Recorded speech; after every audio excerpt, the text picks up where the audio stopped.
Okay po. We're live na po sa Facebook. Okay. Tanong naman po ito ni Matsala. Boss, medyo concerned po ako sa issue na ito. Ano pong masasabi nyo sa mga parami ng mga kabataang babae na ibinibenta ang mga nude pictures nila at videos nila para lang daw po to gain confidence at makita na masaya sila sa katawan nila. Pero yung totoo, gusto lang po nila magkaroon ng maraming pera at doon po nila ginagamit yung pera sa mga luho nila. Ang diferensya dyan nasa magulang. Ang diferensya dyan nasa magulang. Pero, hindi mo rin kasi masisi yung mga magulang kasi hindi rin sila aware na ganun yung ginagawa ng mga anak nila eh. Pero, bakit hindi sila aware dun? Siguro dahil tinatago ng mga anak nila yon, diba? Pero bakit hindi sila aware na meron ng ganong sistema ngayon na talamak na ngayon? Siguro dahil hindi rin sila nag-research. Bakit hindi sila nag-research? Kasi nahuhumaling sila o naiipit sila dun sa kailangan nilang magtrabaho para kumita ng pera, nababawasan sila ng oras para maging updated. Kasi ito napansin ko sa napansin ko ito sa mga matatanda. Ako personal napansin ko sa akin to eh. May mga bagay na kailangan ko pa talaga i-update yung sarili ko. To the point na may mga pagkakataon, hindi ako updated sa current events. Tapos kailangan ko talagang actual na i-update yung sarili ko, tapos actual na mag-search ng mga bagay na nangyayari, para lang malaman ko kung ano yung nangyayari sa paligid kasi hindi na ako active sa social media na itong ginagawa ko, nakakapagod sobra eh. Hindi ako active sa social media para active na mag-search pa ng mga bagong mga bagay eh. Kung ano lang yung dumaan sa newsfeed ko, yun lang. Ganun ako kadalasan. So, hindi ako aware eh. Siguro sa kakulangan ng mga magulang ng pagkaalam na meron ng ganong sistema ngayon sa mga kabataan at isa yan sa mga palagay ko, and I may be wrong, sa mga magiging pandemya in the future na binibenta ng mga kabataan yung mga nude pictures nila para kumita ng pera, para daw sa confidence nila na putang ina, kaya mo namang makuha ang confidence sa napakaraming iba't ibang mga bagay na kabisado mo bukod sa pagbebenta ng putang inang picture ng katawan mong hubad. Palagay ko ang isa sa mga may diferensya dyan yung alam mo, it goes far beyond just magulang eh. Pero palagay ko, kailangan kasi talaga ng mga magulang na i-update yung sarili nila sa sistema ng nangyayari. Ito na lang, update ko na lang kayo mga magulang. In case hindi kayo aware, in case hindi ninyo alam, yung mga kabataan ngayon, uso na ngayon, yung gumagawa sila ng fake account, tapos binibenta nila yung mga picture ng pepe nila, ng suso nila, na mga mumurahin pa, sa kung sino-sinong total stranger. In case hindi nyo alam mga magulang, meron ng ganyang sistema ngayon. So ako, I strongly suggest, unahan nyo na ang mga anak ninyo, turuan nyo sila ng kabutihang asal na hindi dapat nila ibinebenta yung mga pictures o itsura o kung ano man yung katawan nila sa ibang mga tao. Mga magulang, ingatan ninyong mga anak ninyo. Masyadong maraming kasamaan ngayon sa social media. Masyadong maraming kasamaan sa social media. Yung ibang mga kasamaan pa na brutal, influencer pa. Yung mga nagpapasimuno. Influencer, yung mga nagpapasimulo, kalog-kalog ng suso, tuwad-tuwad, mga influencer na nagpapauso niyan eh. Mga influencer na nagpapauso niyan. Alam mo mga magulang, kayo na mismo maging unang influensya ng mga anak ninyo. Tapos syempre, hindi naman pwedeng kayo lang. Kayo na rin ang mamili ng iba pang mga influensya sa mga anak ninyo para kontrolado nyo yung buong narrative ng mga influensya ng mga anak ninyo. Pilipinas, galing mo sa buhay, tangina maawa ka sa anak mo. Pag hindi mo ginalingan sa buhay, pag hindi mo tinabaan ng utak mo magulang, yung mga anak mo ang magsasuffer ng consequence nun. Tapos, we are looking in a future na ang maraming mga babae dumaan muna sa prostitution bago sila naging kung ano man sa future nila. Kung meron pa silang patutunguhan pagkatapos ng prostitution. Kasi masyadong malaking pera ang prostitution in case hindi nyo alam. And when I say prostitution, hindi ang ibig ko sabihin, yung anak mong minor de edad nagpapakantot sa matanda. Hindi ganun. Oo, marami nun. Marami rin ngayon nun. Marami rin nun. Nagpapabayad sila, kadalasan 2,000 para sa minor. 2,000 para sa minor. Pero ang pinakamarami ngayon, yung mga kabataan nagbebenta ng mga picture ng pepe at saka mga katawan nilang nagpipinger sila sa loob ng banyo o sa loob ng kwarto. Ingatan ninyo mga anak ninyo. Ingatan ninyo mga anak ninyo. Kaya tatanong mo, paano ko nalaman yan? Malamang, ang dami nagme-message sa akin. Ang dami nagme-message sa akin eh. Yung mga magulang mismo, nahuli nila yung anak nila. Pero may ito pa mas worse, tangina. May mas worse pa. Yung tatay, nakabili siya ng nude pictures ng anak niya. Agay! Yan mas worse. Plot twist. Isang beses lang yun, may sinend sa akin. Tangina, bad trip yun. Bad trip talaga yun. Kinuwento niya kung ano nangyari. Good evening. Sige, next question. Yun lang muna, pansamantala. Sabi po dito, ang saklap na daw ng mindset ng mga kabataan ngayon para sa instant money, gagawin ng lahat kahit sa Paano? kasamaan. Nagkaroon ng mga katulad nila Bugoy sa internet eh. Diba? Nagkaroon ng mga katulad nila, hustle, grind, blah, blah. Na para bang ang konsepto, bata ka pa, nag-aaral ka pa, kailangan mong gumawa ng pera. Tapos, saan mo gagamitin yung pera? Wala, sa kayabangan lang, geng-geng lang, pang-vape-vape lang. Wala naman talagang paggagamitan yun dahil sustentado ka ng magulang mo. Gusto mo lang talaga magkaroon ng sarili mong pera para sa kapritsyo mo. Yan. Pangyabang-yabang mo lang. Hindi ka na naman magkakakotse sa ganyan. Maliban na lang maging full-blown prostitute ka talaga na binabayaran ka ng 20, 50 mil kada gabi. May mga ganyan akong kaibigan eh. Hindi ko naman makonsider na kaibigan. Kakilala. Kasi ang dami nag-message sa akin. Yung iba nga influencer pa eh. Pero full-blown prostitute yung mga yun. Sige, next question. Ayan, tanong naman po ito ni Idres. Akala ko ba mayaman ka? Bakit ka nagtitinda ng ulam? Kung mayaman ka, ba't hindi ka mag-invest? Hindi, mahirap lang ako. Yung mga ganyang klase ng mga tanungan, papiloso po sagot niyan. Eh. Mahirap lang ako. Nagtitinda lang ako ng ulam sa tabi ng kalsada. Matuto ka ngayon, Pilipinas. Kung gusto mo sagutin kita ng maayos, matuto ka magtanong ng maayos.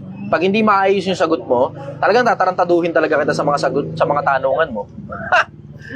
Hindi ka makakapiga sa akin ng matinong sagot kapag ganyan kaklasen, ganyan ang mga tanungan mo. Matuto kang maglatag ng tanong. Matuto kang magtahi ng salita, Pilipinas. Huwag kang tanga sa pagtatahi ng salita. Sige, next question. Ayan, sir. Ang kulit niya, dami nagsisend tuloy paayos doon ng mic sa TikTok. Then nilipat ko kasi yung, in case hindi nyo alam, isa lang kasi yung mic na ginagamit ko para magsilipatan kayo sa Facebook. Kasi yung mga updates kasi, in case hindi nyo alam din, mga updates ko nasa Facebook. So as much as okay, ayos, sige, ang ganda, di ba? Sa TikTok, ang ganda kasi convenient, blah blah, puro video siya lang. Gusto ko makita nyo yung mga updates ko sa Facebook, kaya pinapalipat ko kayo. Kayong mga nasa TikTok, lumipat kayo sa Facebook. Project 1M by the Chichester. Ngayon, nilipat ko yung mic doon. Hindi na ako nagsaksak pa ng pangalawang mic. Kung gusto nyo maayos talaga yung audio, talagang ma-enjoy nyo talaga yung full-blown na experience talaga ng The Chichester, lumipat kayo sa Facebook. Lipat kayo sa Facebook. Pwede pa move ng ilaw, sir, patakit. Masyadong maliwanag. Okay. Ayan. Isa? Hindi, sa'yo po, masyadong maliwanag yung tama. Maliwanag sa akin? Yes po. Okay. Blonde. Ayan, nadali. Okay. Sige, next question. Ayan, tanong po ni Anne Feast, who's behind the World War I and World War II kung talagang matalino ka? Hindi na, pass ako sa ganyan. Susubukin mo lang ako. I-google mo. Kung talagang matalino ka, i-google mo. Next question. Tanong naman po ito ni Kurt Bryce A. Gutierrez. Matalino man. Sir, paano Simpleng gagawin Google ko? lang, hindi pa marunong. Babalata pa, kung matalino ka, di ko Google ko sa harap mo. Ano gusto mo, lahat ng bagay kabisado ko? Sige, sinong tao ang kabisado niya lahat ng bagay tungkol sa buong mundo? Kung talagang matalino ka, meron bang ganon? Ikaw ba, kabisado mo yan? Lahat ng bagay sa buong mundo, kabisado mo? Pati mga tao, pati mga dates, pati kulay ng brief nila, pati kulay ng ipin nila, kabisado mo? Pati mga brands na mga suot nila, kabisado mo? Tangina, kayo stupidohan naman yung tanong mo. Kayo stupidohan yung tanong mo. Alam mo, tumanong na lang kayo nung mga tanong na pakikinabangan nyo, hindi para testingin nyo pa ako. Kasi ako, subok na ako sa social media eh. Matagal na ako rito. Ikaw, sino ka ba para sumubok sa akin? Diba? Sino ka? Ayusin mo na yung buhay mo. Magkaroon ka muna ng pangalan, tsaka mo ako subukin. Tsaka mo ako habunin ng debate kung talaga matalino ka. Sige, next question. Ayan. Tanong naman po ito ni Kurt Bryce A. Gutierrez, sir, paano gagawin ko kapag pakiramdam mo wala na nagmamahal sa iyong pamilya, kaibigan, mahal mo sa buhay, kagaya mo na nakakaramdam ako na parang mag-isa na lang ako? Mag-apply ka sa akin ng trabaho. Hindi, eto, suggestion ko sa'yo, gawa ka ng maraming resulta. Pag resultado ka, mahal na mahal ka ng mga tao. Dati kasi uso yung minamahal ka ng mga tao kahit wala ka resulta eh. Pogi Uso ka yun lang, eh. maganda ka lang. Hindi. Dahil lang talaga mahal ka talaga nila. Kasi anak ka nila. Dati yun, nung mga panahon na medyo okay pa mindset ng mga tao kasi hindi pa sobrang hirap ng buhay. Halagang 30 mil na sweldo mo nun, makakabili ka ng kotse, makakabili ka ng bahay, hulugan. Pero kaya mong bayaran parehas sabay. Tapos may sobra pa para sa pamilya. 30 mil lang ang sweldo mo. Sometime around 80s, 90s. Makakuha ka ng hulugan na bahay, hulugan na kotse, sabay yun, kaya mong pagsabayin yung paghuhulog ng kotse at saka sa bahay, 30 mil ang sweldo mo. Ngayon, 30 mil ang sweldo mo, Kulang pa.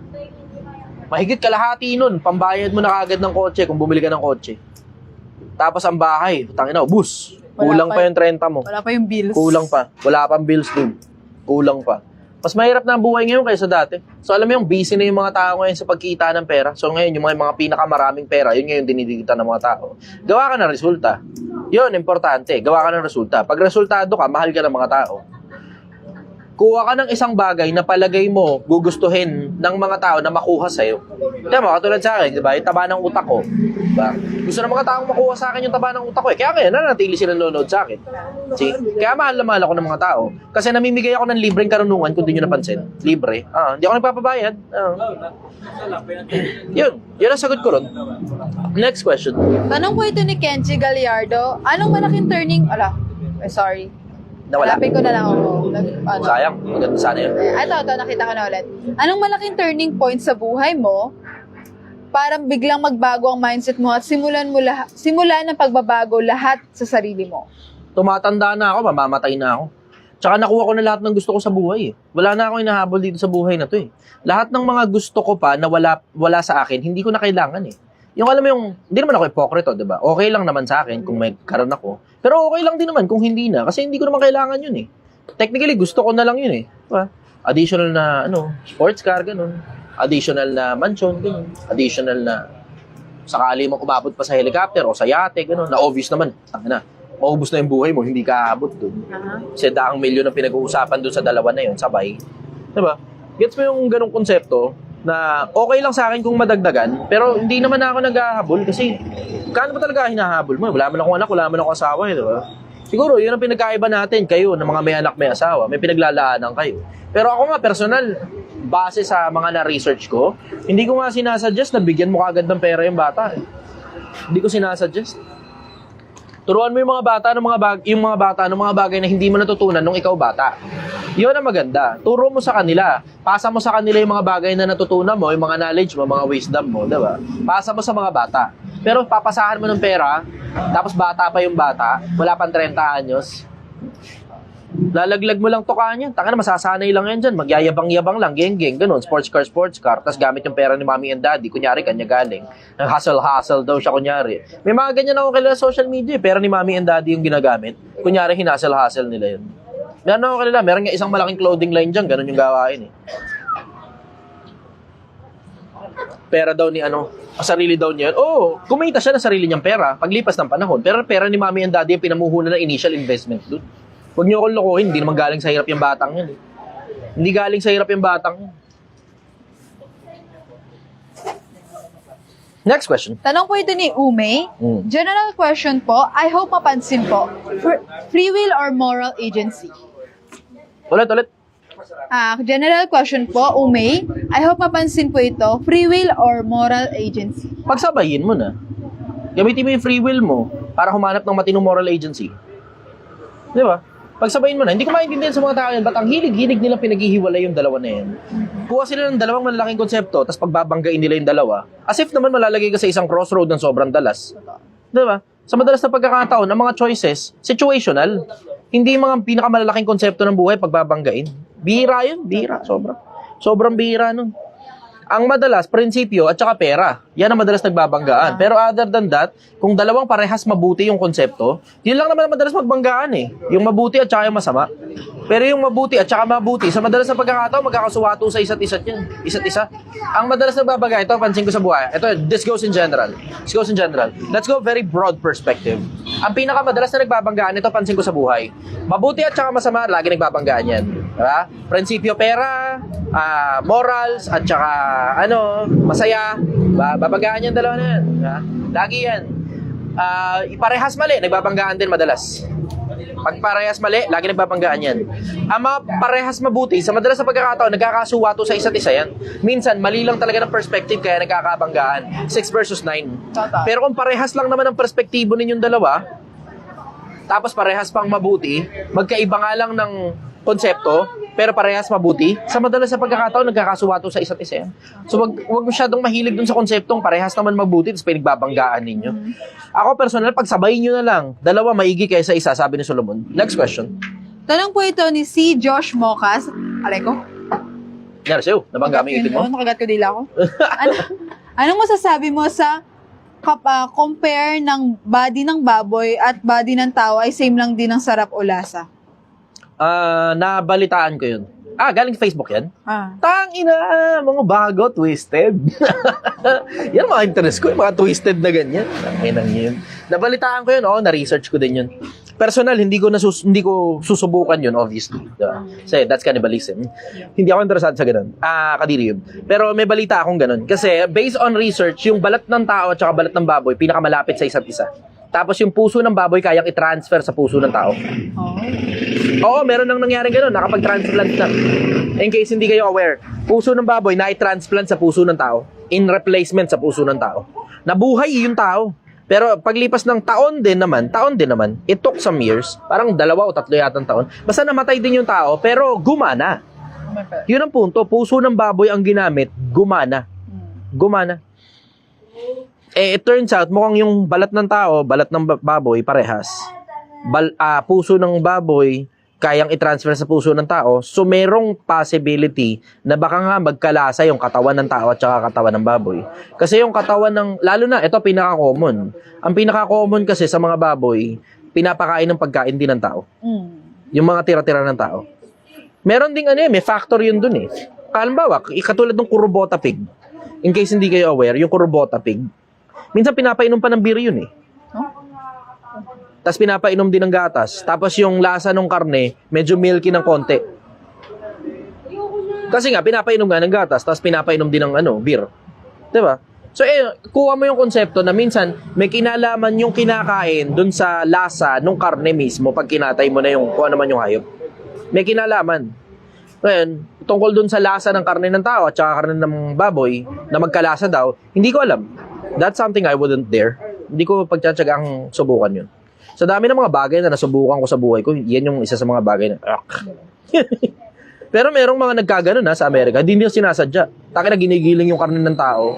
Merong ron, taki na conspiracy ito. Hindi pala conspiracy ito. Fact na to, fact. Naibalita ito sa Amerika. Merong isang butcher ng karne doon sa Amerika. Tapos, may-ari din siya na isang burger shop. Tapos itong butcher na to, kumakatay ng Okay. tapos sinasama niya ron sa ulam. Sa sa burger patty. Tapos ang daming taong kumain sa kanya kasi masarap daw. Tapos nung hinahanap, parang almost 100 na mga tao yung nawawala.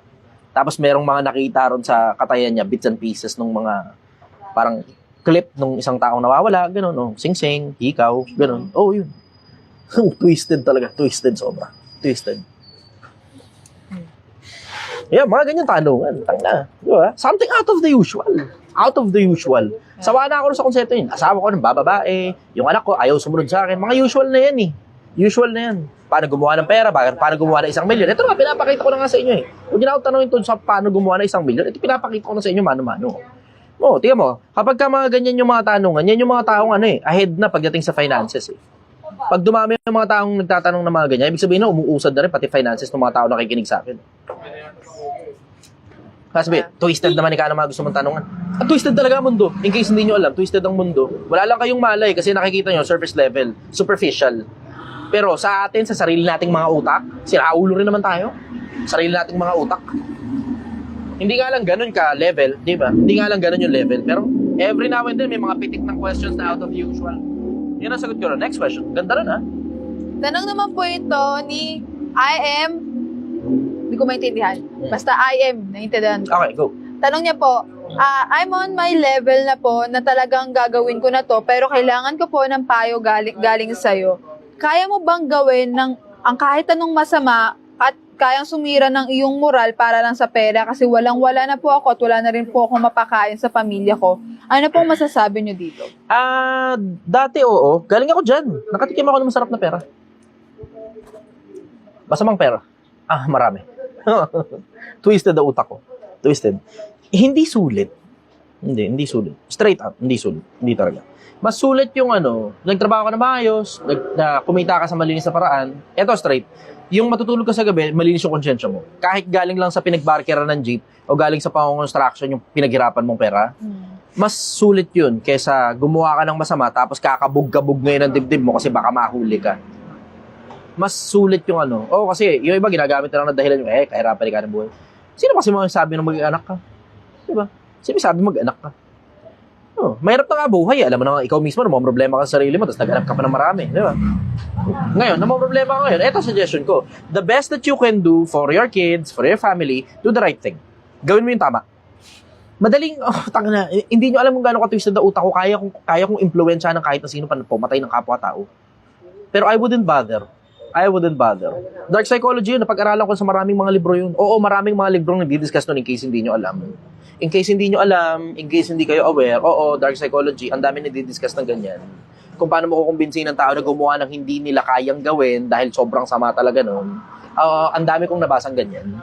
Pero I wouldn't budge. I wouldn't bother. So, yung mga di ba? Yung mga prove me wrong. Yung mga kapulisan in general at saka militar in general, merong mga dark psychology dyan sa loob niyan. Prove me wrong. May mga dark psychology sa loob niyan. Paano yung iba sa kanila dahil sa tungkulin. Hindi yan trip-trip lang nila ha, huwag kayong magkamali. Dahil sa tungkulin na sinumpaan nila na kesa sila yung mapatay, wala silang choice, pinned down, pushed against the wall, wala silang choice kundi patayin yung nakatutok sa kanilang baril. See? Palagay ninyo, sino nagturo nun sa kanila? Ano yun? Out of nowhere, natutunan lang nila? Pulis ako, kailangan pumatay ako. Talaga ba? Ganon. May nagturo niyan. Ngayon, sa akin naman, simple. Gagawa ka ng mali para sa pamilya mo. Di gumawa ka na lang ng tama. Bakit? Kasi pag nakulong ka, lalong mamumroblema pamilya mo sa'yo.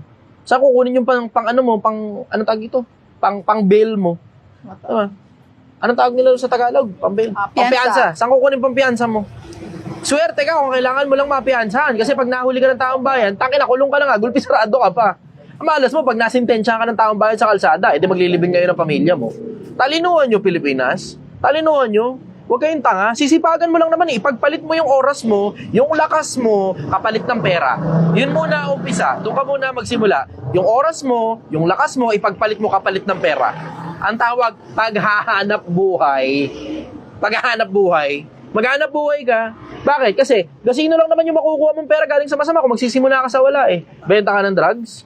Gasino lang yun Bariya-bariya lang yun. Tapos pag nahuli ka pa, habang nagsisimula ka pa lang, tangin, mas malaking sakit ng ulo yan. Maniwala ka sa akin. Mas malaking sakit ng ulo yan. Maniwala ka sa akin. Mag-i-snatch ka, tapos unang beses mo palang dumali, puta na sintensya ka kagad ng taong bayan, gulpi sarado ka, tangina. Matuto kayo, Pilipinas. Matuto kayo. Hindi practical. Believe me, coming from me, ako mismo, marami akong kinita dyan. Hindi practical yan. Hindi practical. Sige, go. Next question. Tanong po ito ni GGG. Boss, matatawag mo bang big threat yung pagbabanta ni VP Sara kay President Marcos big threat yun. Paghahanda ni President Marcos para kay VP Sara? Big threat yun para pansinin ka ng presidente. At big threat din yun para ang magsabi nun Vice President. Hindi lang yun sa konsepto na threatening the lives of individuals in power, pero it also applies as a form of threatening the power na ibinigay dun sa tao na yun. Yung kapangyarihan na maging presidente ka ng bansa, that's a threat to that power. Diba? Kasi isipin mo kung kahit sino na lang nakakapagbanta ng ganyan. Tangina, let alone yung banta ng galing pa sa Vice President. Hindi maganda yun. Tignan mo, hindi rin nag-iisip to si Sara Alam ka naman, tangina, yung common sense diba? Ano ba naman? Kung ako nga, tangina, ordinaryong tao, may common sense ako Palagay mo ba pagtsatsagaan kay papatay ng presidente? Siyempre, hahanapin ng buong Pilipinas kung sino nagpapatay sa'yo, ano ba? Tangina naman, diba?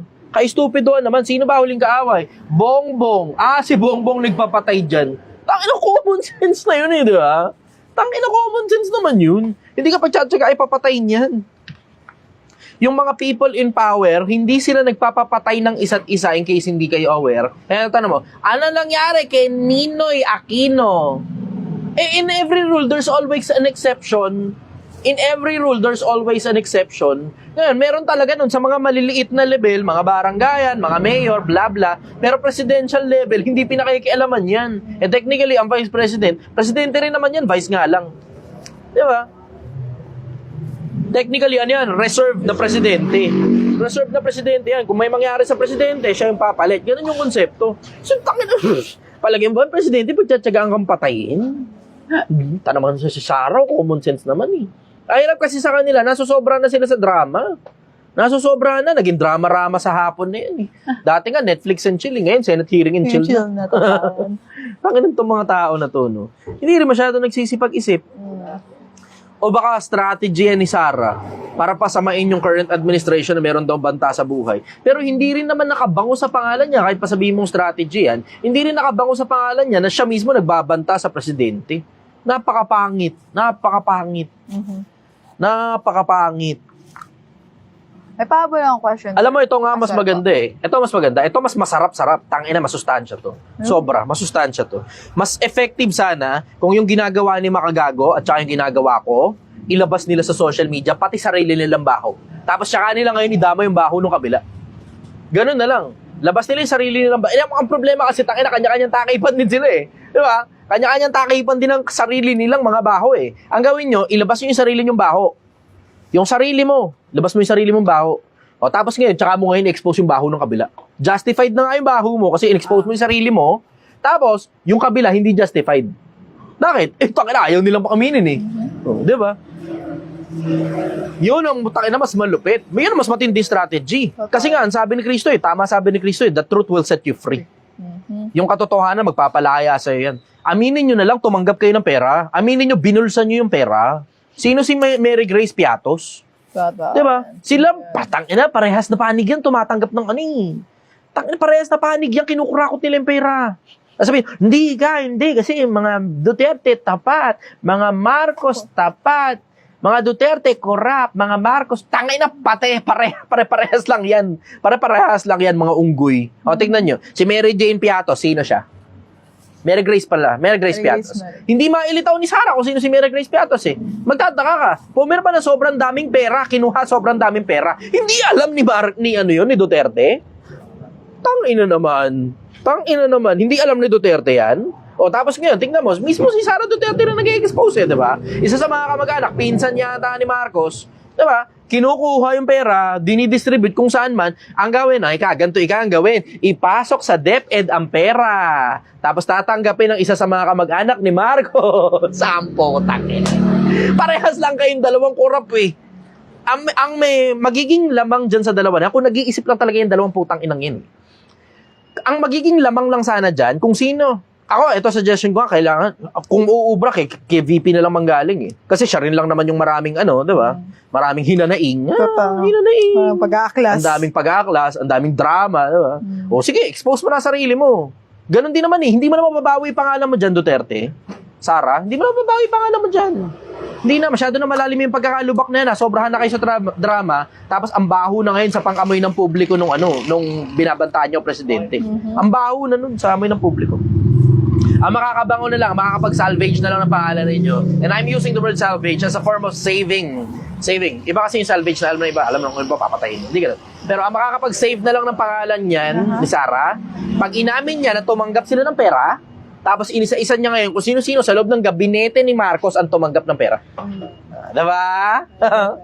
Ito, Pilipinas, aaminin ko na sa inyo, tumanggap ako ng pera. Ito yung mga tinanggap ko. Ito yung mga tinanggap nila na ayaw nilang aminin. Oh, tangina. Diba?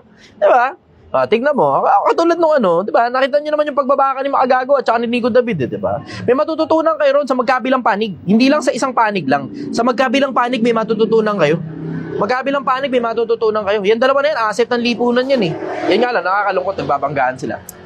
Parehas, si Nico David at saka si Makagago, at saka si Sara Duterte at saka si Bongbong Marcos. Parehas silang asset ng mga lipunan eh. Hindi naman liability ng lipunan yung mga yan. Hindi liability ng lipunan yan eh. Wala, nagkapersonalan eh. Doon nagkakaproblema pag nagkakapersonalan na. Pero if you will only think about the broad perspective na taong bayan sana yung nakikinabang, diba? Taong bayan sana nakikinabang. Pero wala eh. Kanya-kanyang bring up ng sariling propaganda eh. Diba? Yun ang sagot ko dyan. Tungkol dyan sa problema na yan ng dalawang magkabilang panig. Nakakainis na isipin na puta. Nagbabantaan ng pagpatay yung bawat isa. Nakakabuisit. Alam naman nila, hindi naman nila ipapapatay yung bawat isa. Bakit? Babaho sa publiko pagka napatay yung isa eh. Alam na ko sino sisisihan agad. Oo, alam na agad. Pag napatay ang Bongbong, matik, ang Sara Duterte ang puno niyan. Di ba? Mastermind niyan. Yung ganun ang isip ng mga tao eh. Di ba? Pag napatay naman ng Sara Duterte, ang isip naman ng mga tao, Bongbong yan. Mga Marcos yan. Oo, di ba? Ganun ang isip ng mga tao eh. Eh ako, ordinaryong tao rin naman ako. Siyempre, ganun din iisipin ko. Di ba? Ngayon, siyempre, sasabihin mo na, pwede naman ikang black propaganda yan. Pwede talaga yung black propaganda na yung kampo ni sige, pinapatay halimbawa ni katulad ng ginawa nila rito kay Noynoy, di ba? Sino ika yung nagpapatay? Hindi ika si Marcos. Ang nagpapatay, nasa kampo din nila. Puta, kaya naman yun di ba? O sino nagpapatay? Hindi natin alam. Baka kampo rin ni Inday Sara ang nagpapatay kay Inday Sara. Pwede rin naman yun. Pero ang automatic na isip kagad ng tao, yung kalaban kagad yung nagpapatay dun. Alam ka na, mapapatay siya ng kasama niya. Totoo. Diba? Ewan ko sa inyo. Tangin na, bahala kayo sa buhay niyo. Next question. Ayan. Anak po ni Jack and Jill si Piatos, James Christian Torres Anizal. Si Mary Grace Piatos. Anak ng Jack and Jill yan. Oo. Nag-e-enjoy ba kayo sa nakikita nyo sa politika Pilipinas? Na-curious din tuloy ako. Ang baho sa akin eh. Baho talaga eh. Pero entertaining. At least ngayon, nagkaroon ngayon ng action ang publiko tungkol sa mga bagay na may kinalaman sa politika. Sige brother, sa mahabang panahon kasi walang pakialam ng mga tao sa sa politika eh. Ang idol ko no, hindi ka pasikat, idol na kita eh. Salamat brother. Sensya ka na, medyo old yung cellphone natin. Ayos lang yan, no problem. Malinaw pa rin naman. Ngayon lang ako nakarating, ngayon lang ako bumili. Saan pa galing? Taga dito lang ako, pero ngayon lang ako nakapunta, basic is trabaho. Oo. Sobrang gusto ko nang pumunta dito dati. Salamat brother, salamat sa pagbisita. Ganda ng wala. Ayos. Talaga. Sige brother, salamat. Wala pa rin talagang tatalo pag naka-shades ka sa gabi. Okay, go next question. Hindi siya question pero sabi po ni Carlo Manansala, salamat idol, nagustuhan mo ba yung munti kong regalo sa yung sombrero? Oh, ang ganda nito. Thank Token you. of appreciation lang po para sa ginawa mong malasakit sa taong bayan. Pilipinas, sumabay ka. Yes! Salamat Na-appreciate ko to. Thank you Pag may binigay sa akin, ginagamit ko talaga eh. Unda J. Hanggang masira, ginagamit ko. Unda J, tanong niya po, idol, anong masasabi niyo sa mga anti-gun owner na sinasabi nila na hindi dapat bigyan o mag-avail ng baril ang mga civilian? May mga, I know how it feels like na kailangan mo talagang magkaroon. I know how it feels like na kailangan mo talagang magkaroon. Kasi tingnan mo, katulad sa akin, pala tayo ng kalagayan, ikaw lumagay sa lagay ko, nagmamalasakit lang naman ako sa kapwa-tao ko eh. And in doing so, I have to expose a few individuals here and there. Syempre, tingnan mo, nakita nyo naman, di ba, may death threat ako. Paano ngayon? May bago Paano mo na poprotektahan sarili mo? Bago nga na naman ako nakikita eh. May bago na naman death threat. Suki talaga ako ng death threat. Suki ako niyan. I eat death threats for breakfast. Diba? At marami na rin namang nagtangka in the past. Hindi nga lang maganda yung kinahinat na nila pagkatapos kasi buhay pa ako eh. Ulitin ko lang uli sa inyo, Pilipinas. Hindi ako lumitaw sa social media. Si Raulong tao, banal pala ako. So you damn make sure na asintado ka. Kasi pag tangina mo, pag naunahan kitang gago ka, hindi talaga kita bubuhayin. Ganun na lang. Ako si BP Sara today. Ako si BP Sara today. Pinagbabantaan ko yung mga nagbabanta sa akin. Maniwala ka sa akin. Pag nakilala ko kung sino hitman mo, operang ko yan ng pera para bumaliktad, tas ikaw yung banatan yan. Maniwala ka sa akin. Titimbong yan. Makakabalita kayo ng mga ganyan. Basta ako, ang gusto ko lang simple. Ang gusto ko lang, mabuhay ng payapa, mabuhay ng patas, wala inaagrabyadong kapwa-tao. Gusto ko lang ito na mismo. This is what retirement looks like for me. Na ako gusto ko lang tumulong sa kapwa-tao, di ba? Maraming dugo sa kamay ko, gusto ko nang linisin, mabuting tao na. Sana, baka tanggapin ako ng Diyos sa langit. Diyos, sana makita mo yung ginagawa ko para sa'yo. Di ba? Ganun. Yun lang ang gusto ko. Gusto ko lang mabuhay ng payapa. Kaya kung along the way, matatapakan kita, tangina mo, magtino ka kasi gago. Di ba? Ganun lang naman yun eh. Magtino ka kasi. Kung ako nga, puta, hindi mo naman alam kung gaano kasira ulo ko eh. Di ba? Nabalitaan na nga ng mga tao kung sino ko eh. May mga iba, nakiki-Wikipedia pa nga eh, di ba? Tangina. Alam mo yun, ang gusto ko lang mabuhay ng payapa, mabuhay ng patas. Okay na ako sa lahat ng kinita ko dati at okay na rin ako sa lahat ng kinikita ko ngayon. Tuloy-tuloy lang naman ang pumapasok yun eh, di ba? Oh, tapos, hanap buhay ako ng patas, ganun, wala kang inaagrabyadong tao. Pag nakaagrabyado ako ng kapwa ko tao, in whatever way, na mali, hindi sinasadya yung pagtapak ko sa'yo, I will make things right, magsosorry ako sa'yo. Hindi naman kabawasan sa pagkalalaki humingi ng dispensa pagka nagkamali, di ba? Hindi kabawasan sa pagkalalaki humingi ng dispensa pag nagkamali. O ngayon, basta ako, ang gusto ko lang, mabuhay ng payapa, mabuhay ng patas, walang inaagrabyado. Ito na, nasa kalsada lang ako, gano'n, titinda ako rito ng sinigang, pakita ko sa inyo kung paano gumawa ng 1 milyong piso, di ba? Although hindi naman talaga ito yung hanap buhay ko, naglalaro lang ako. Pero ito na yun, ito na mismo yun. Ito na mismo eksakto yung buhay na gusto ko para sa sarili ko.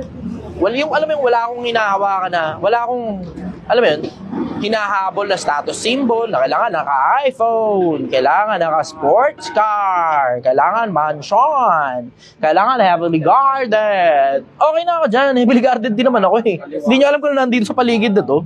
Hindi nyo alam, ulitin ko, hindi nyo alam kung nasa paligid na to. Pag may pumutok na baril dito, tignan mo, 3-4 na putok yan. Isa ron sa gunman, tapos tignan mo kung kanino manggagaling yung iba at saan-saan manggagaling yung iba. Sige, testing nyo ako. Testing nyo ako, subukan nyo ako. Subukan nyo ako. Ako, ang gusto ko lang naman, mabuhay ng payapa, mabuhay ng patas. Eh. Ayaw nyo akong pagbigyan na mabuhay ng patas. O, sige, magkasubukan tayo, mga hindot kayo. Tangina nyo. Huwag nyo kung, alam mo, simple lang naman eh. Huwag kang kakala ng mga taong katulad ko. Yung mga ready to die anytime. Walang anak, walang asawa, walang kadugo na tinuturing na kapamilya. Kino-consider yung sarili niya na mag-isa lang sa mundo. Tapos inaantay na talaga ng husto kung kailan siya tatawid papunta sa kabila. Huwag kang babangga ng mga katulad ko. Didiretsuhin kita. Tigan ko na mga pangalanan. Huwag kang babangga ng mga katulad ko. Maniwala ka sa akin. Huwag kang babangga ng katulad ko. Ready to die ako anytime. Pero maniwala ka, may pumutok na baril dito, magkaintindihan tayo. Pag may pumutok na baril dito, hindi lang isa yan. Sigurado ako sa'yo, marami yan. Tapos pag dinireksyon mo, may dalawang pag-anon. Yung pinakatulog. Ang gusto ko lang payapang buhay. Ayoko nang inaagrabyado ko. Ayoko rin nang aagrabyado ako kasi hindi masaya yun. Pero pumapalag ako. Ganun na lang tayo, pumapalag ako. Hindi mo kilala kung sino babanggain nyo. Hindi nyo kilala kung sino babanggain nyo. Hindi ako nagsalita sa social media ng ganito katapang tapos hindi ko pala kayang dalhin yung bayag ko sa kalsada.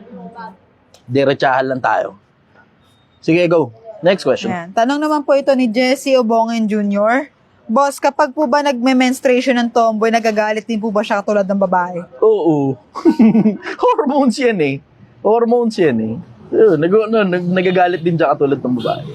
Marami akong tropang tomboy. Sila rin nagsasabi sa akin eh. Sabi ko, alam mo, tropa, ang pogi mo. Kaso nagkakamens ka. So, talo. Naiinis siya sa akin. Pero kasi kung tropang tomboy, pogi talaga eh. That's my tomboy. Okay, go. Next question. Tanong naman po ito galing kay Pussycat. Ayan. Tanong niya po, boss, ano pong masasabi niyo? Baka po kasi dahil babae si VP Sara, kaya po siya ganun ka-emotional lagi sa mga pinagsasabi niya.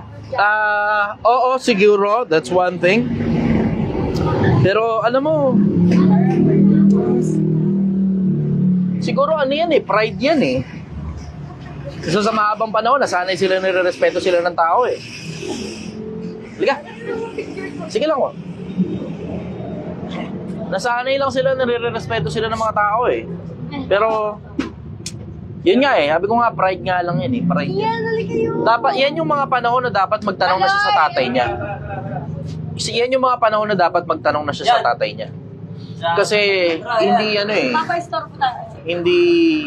hindi na nagme-make sense yung mga actions niya. Gano'n na lang, hindi na nagme-make sense yung mga actions niya. Bilis na lang ng konti kasi naka-live ako. Oo, bilis ng konti, naka-live ako. Ayan, keep. 1, 2, 3. Okay. Salamat po. Salamat, brother. Thank you ha. Salamat sa pagbisita. Okay. Okay. Dahil lang ha, obligation lang to. Okay, thank you very much, brother. Ingat kayo ha. Dahan-dahan kayo sa biyahe ha. Good night, brother. Balik kayo ulit. Sama niyo yung mga ibang tropa. Yan. Okay. Good evening. Ayun, going back. Oo. Pero yun kasi yung mga panahon na dapat talaga magsabi na siya sa AirPods niya, kausapin niya AirPods niya. Tapos, humingi na rin siya ng verbatim kung ano ba talaga sasabihin niya. Doon na siya humingi ng script. Magaling sa script ang tatay. Si Duterte mismo, si Rodi. Magaling talaga sa script yung tatay niya. magaling sa scripted, magaling din sa impromptu, dating prosecutor, abogado rin at the same time. Kung ako kay Sara, tangina, kailangan niya na talaga kasi sobra, alam mo yung lumalabas na sa bibig niya, puro emotions after emotions. Naririnig ko yung mga speeches Pantad ng emotions, supposed to be, dapat logical yan Hindi na nagme-make sense Temo katulad nung babantaan niya pa, presidente. Hindi man lang siya, alam mo yun, wala ka man ng panganganingan na binabantaan mo presidente ng Pilipinas.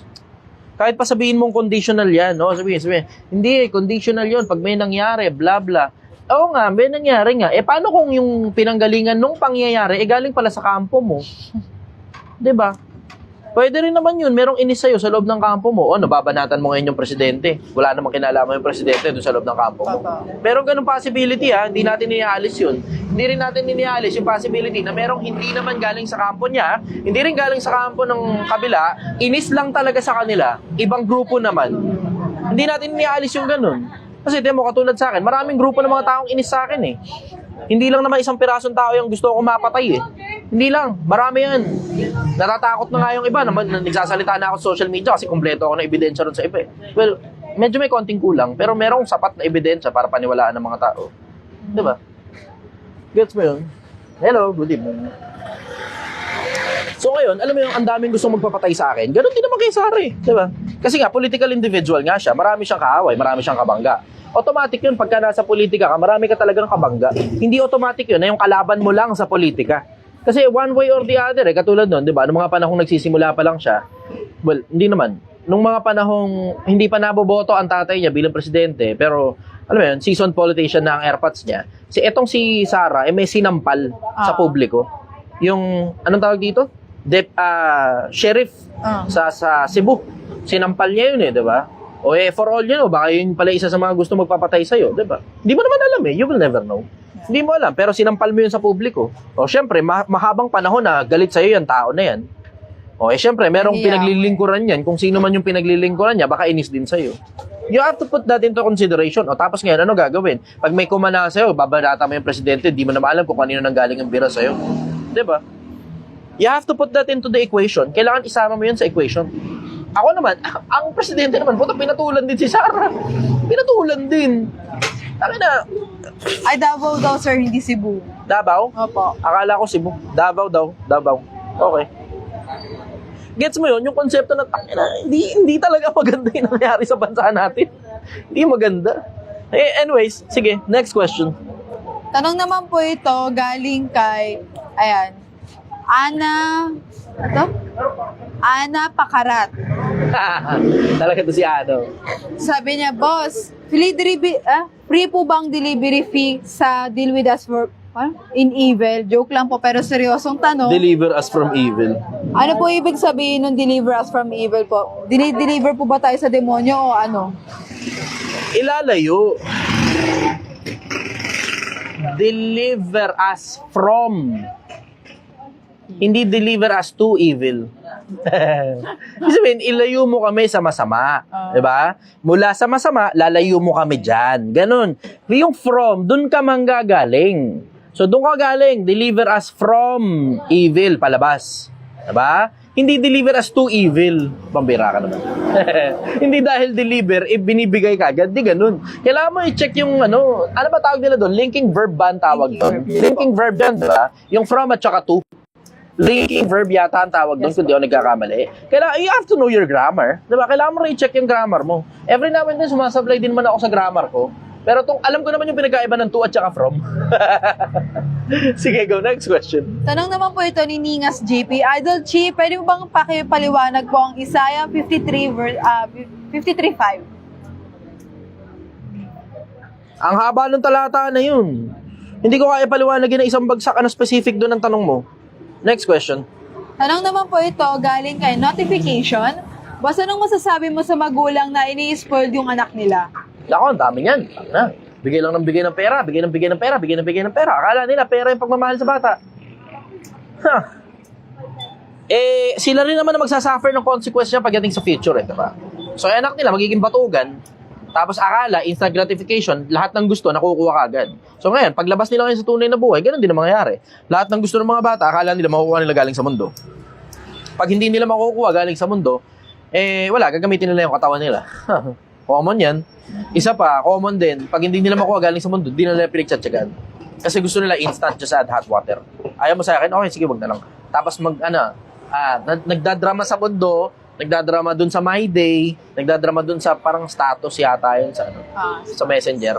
Nagdadrama sa status sa Messenger, tapos pag minessage mo, ano ang problema? Hindi naman magre-reply sa'yo. Sabi sa'yo, wag na lang. Tangin ang mga ganyang klaseng tao, sad boy, sad girl. Yan yung nakakapag-produce yan Mga maihinang nila lang.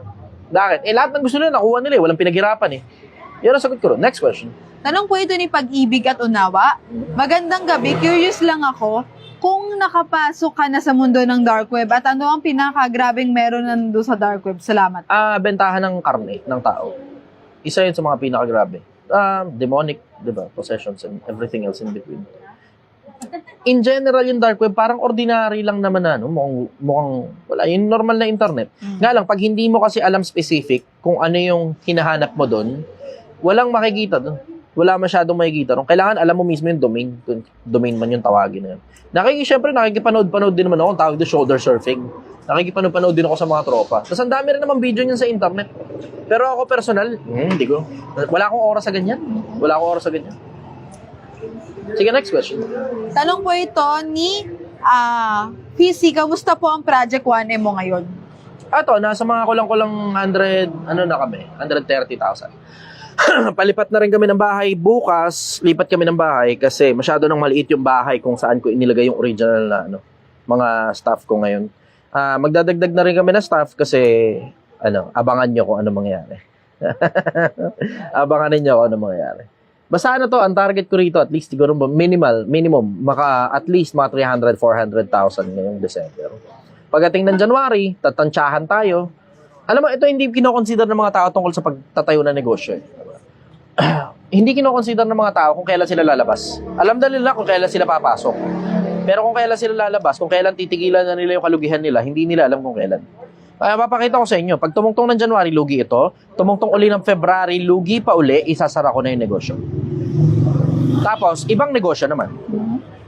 Yun hindi kinoconsider ng mga tao Kailan mo isasara yung negosyo? Akala ng mga iba, pag nagbukas ka, hanggang mamatay ka, yun na yun. Hindi ganun. Kailangan mo, ang tawag dun sa stocks, sa market in general, stop loss. Kailangan malaman mo kung kailan ka titigil sa kalugihan na nakukuha mo. Kailangan mong tumigil sa kalugihan. Hindi pwedeng lahat na lang naubos na, pati kotse mo, pati bahay mo, pati kung ano-ano mo, inubos mo na lang sa negosyo mo, putang inang yun, ka-stupiduhan. Iba akala nila, pag nagnegosyo sila, hanggang mamatay yun na yun. Hindi ganun. Dapat alam mo kailan ka lalabas sa negosyo. Pag nalulugi ka na, tansyahin mo kung hanggang gaano kalaki lang ba yung kaya mo ipalugi. Hindi pwedeng lahat na pumasok sa'yo na pera, ilalabas mo rin, tapos unending negative ka pa, kinain na, pati uhunan, pati bahay mo kinain, pati kotse mo kinain. That's stupidity. Yung ibang OFW, ganyan pag nagnegosyo Akala nila, pag may pinasok sila negosyo, hanggang maubos lahat ng meron sila. Inang tanga ang puta. Ay, nako Pilipinas. Papakita ko sa inyo kung paano malugi ng okay pa din. Pakita ko sa inyo. Pag hindi na pumatok ito ng January, isasara ko yung negosyo, pero makikita nyo, ang dami pa rin pera. Marami pa rin matitira. Tapos tutuloy natin ibang negosyo naman hanggang umabot ng 1 milyon. If it takes a year, then so be it. Kung abutin na 1 taon, then so be it. Diba? Wala namang kasamaan kung abutin ng 1 taon itong Project 1M diba? Wala naman ako sinabi sa inyong timeline. Meron ako projection, pero hindi naman automatic na dahil may projection ka, lalapat ka agad yung merkado dun. Katulad nung iba, natangin ako baka ako, 3 months daw magiging milyonaryo. Dollars pa. Putang ina ng mga tao yun. Yung mas malupit pa, absurd Sobrang absurd na nun. 15 days daw, baguhin buhay mo. Alam mo, meron ako nakitang bagong study yun palang turns out, yun palang parang 21 days na pag-change ng habit. Hoax pala yun. Myth. Hindi pala totoo yun. Hindi totoo. Kumbaga parang sabi-sabi lang. Kasi yung actual nag-studies talaga mismo, 66 days ang kailangan para mabago ang habit.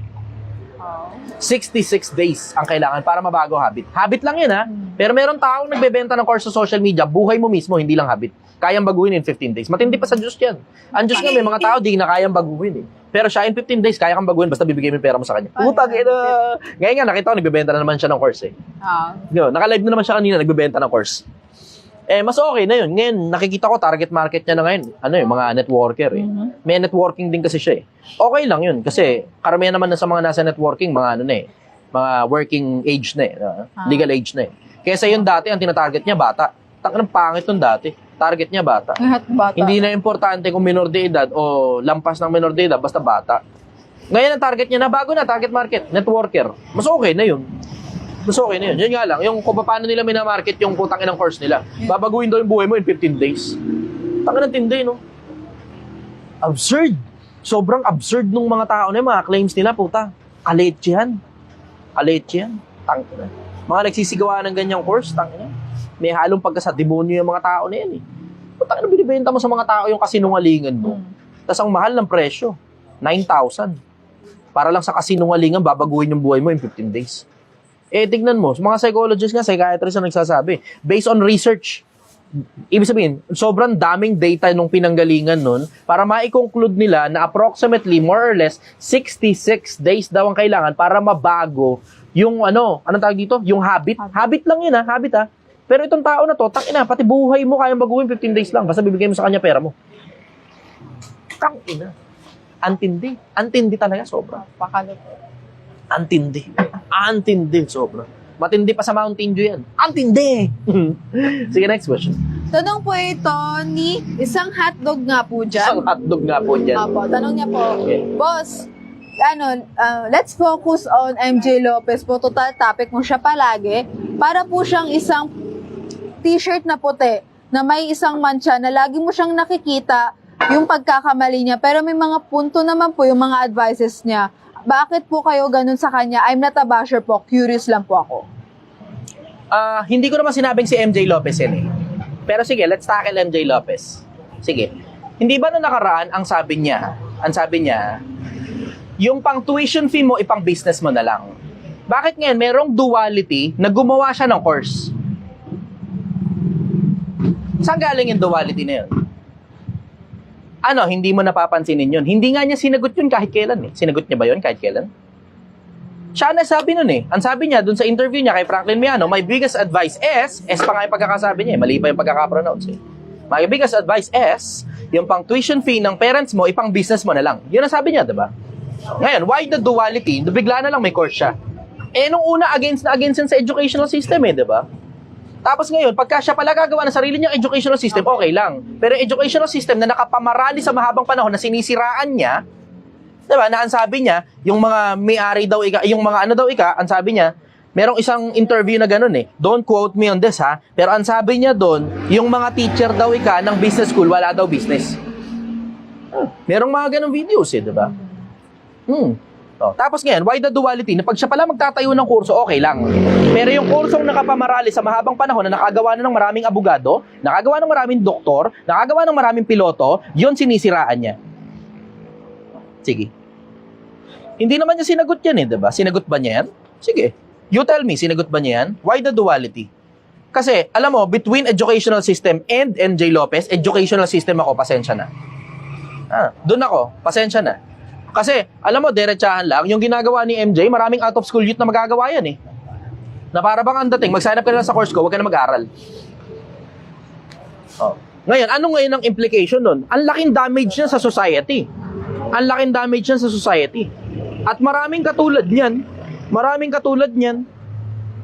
Ako naman, ang pagmamalasakit ko lang sa kapwa-tao, eh. Hindi dahil tuturo-turo ka dyan, eh, okay ka na. Hindi dahil marami kang ginagawang tama, okay ka na. Hindi ganun. Bakit? Tignan mo, kung ganun rin lang naman, marami palang ginawan tama, tapos isang pirasong mali lang, okay, dapat palampasin na lang natin yung mga ganun. Di sana, yung mga nasa loob ng kulungan, ilabas mo na lang lahat. Bakit? Mas marami namang ginawan tama yung iba ron, diba? Kasi sa pagkakamali nila. Nakapatay lang ng isang tao, eh. Diba? Nakapagnakaw lang ng milyon, eh. Diba?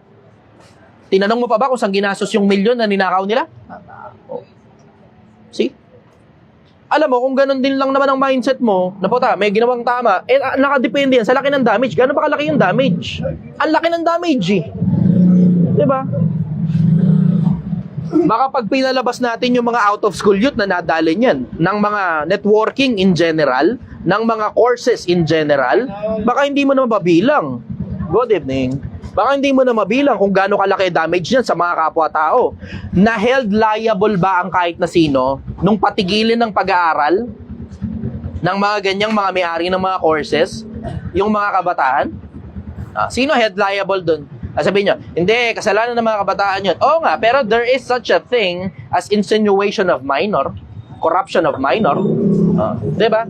Sabihin mo, hindi naman nasampahan ng kaso. Dahil ba hindi nasampahan ng kaso, wala nang kasalanan? At dahil ba nasampahan ng kaso, automatic may kasalanan kagad? Alam mo, hindi nyo mahihilot ang utak ko dyan. Hindi nyo madadark psychology utak ko dyan. Hindi. Matanda na ako masyado para dyan. Ang tinitignan ko, gaano kalaki damage. May damage sa isip ng mga kabataan yung mga ganyang course na yan diba?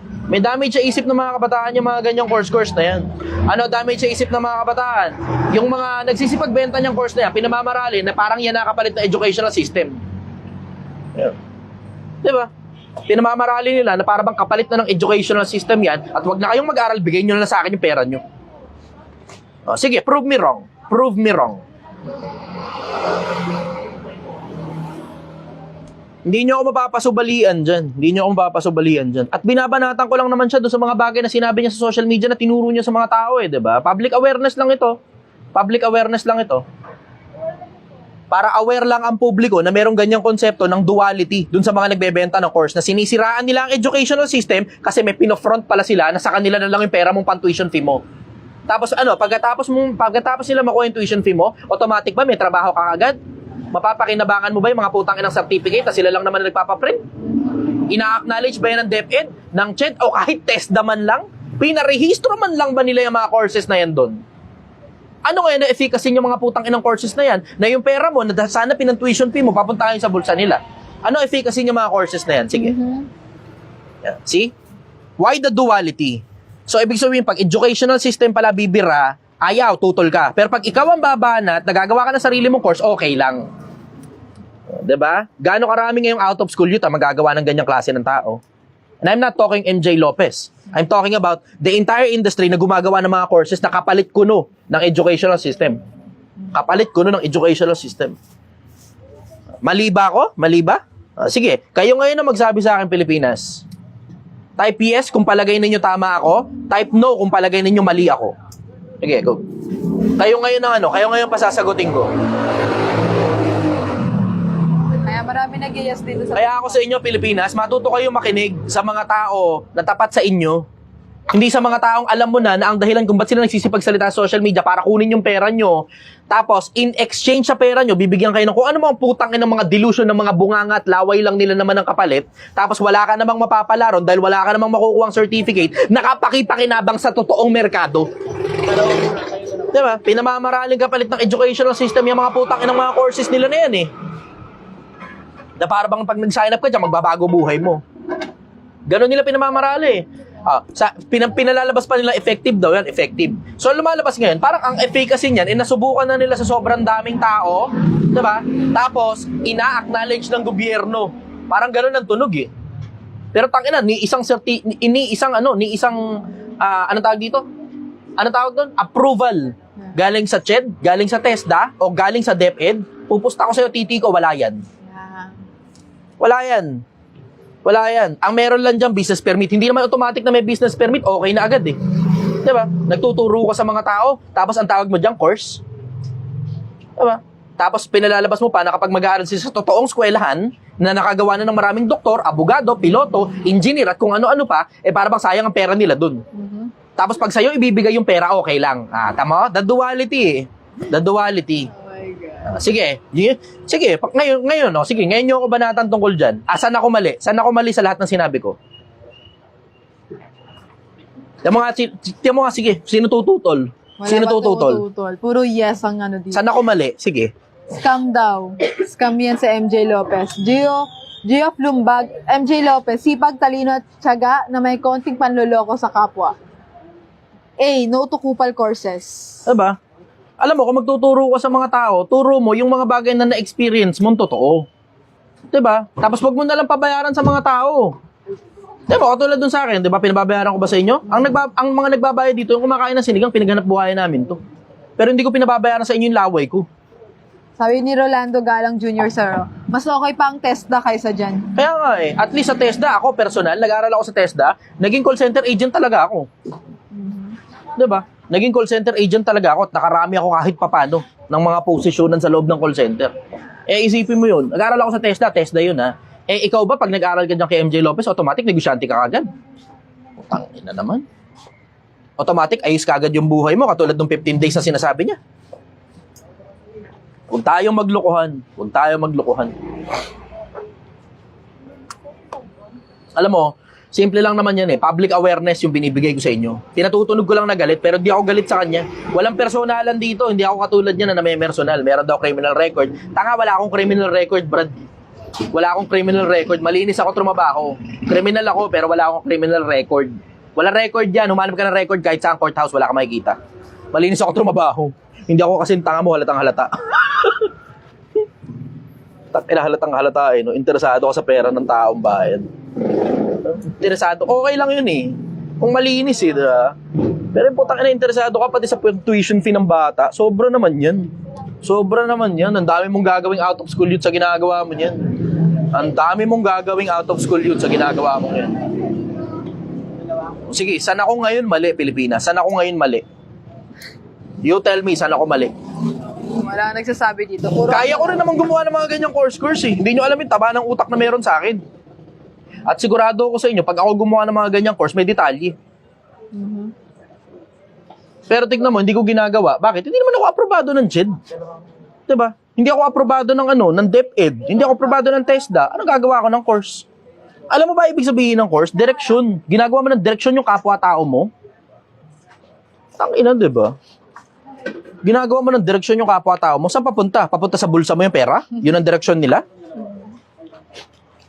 Diretsahan lang tayo. Good evening. Ayan. Sabi tuloy ni Kenji Gallardo, yung puting damit na may konting matcha, butas-butas naman pala.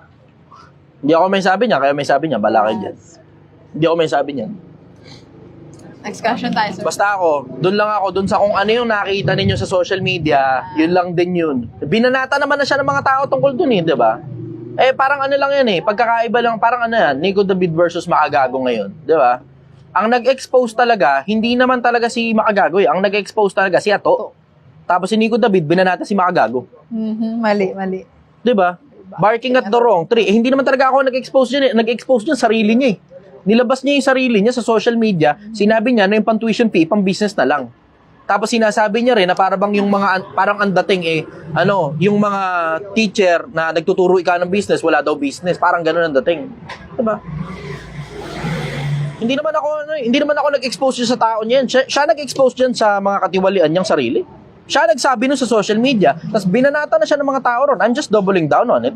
Para hindi nakakalimutan ng mga tao na ang dahilan kung bakit merong ganyang course na yan, na binebenta, na magbabago daw ng buhay ng kapwa-tao, eh ang dahilan yan kasi sinabi niya nung una na yun daw ikang mga pang-tuition fee, pang-business na lang.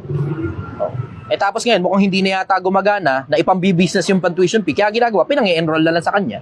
Pang-enroll na lang sa kanya. Oh. Siyempre, nanghuhula lang ako, di ba? Bahala na kayo. Pero sa akin, Pilipinas, I'm just giving you awareness kung ano nakikita ko sa social media. Alam niyo namang, hindi naman ako bayad dito at alam niyo rin namang, hindi naman ako kumikita sa social media, di ba? Alam niyo na yun. Kasi sabihin niyo, may papasok na pera galing sa mga stars. Hindi kita yun, tanga, wala pa nga sa puhunan yan eh. Di ba? Bumili ka ng mga equipments na pang-vlog, akala nyo napakamura. Eh, ito nga lang DJI eh, puta, gasinong kulang-kulang 20 mil ang presyo ng isang microphone lang. Palagay nyo ba, naka 20 mil na ako dito sa social media, sa pa-stars lang? Mula nung nagsimula ako rito. Tangina, ang YouTube ko nga, $250 pa lang eh.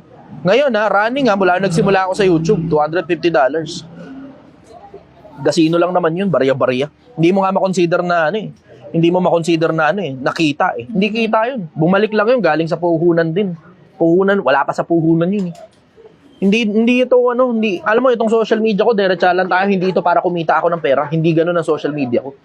Ang social media ko para magkaroon ng awareness ang mga tao tungkol sa maraming bagay ng buhay, including the people, yung mga ginagawa ng mga tao sa social media na alam mo namang lisya at mabaho sa pang-amoy ng publiko.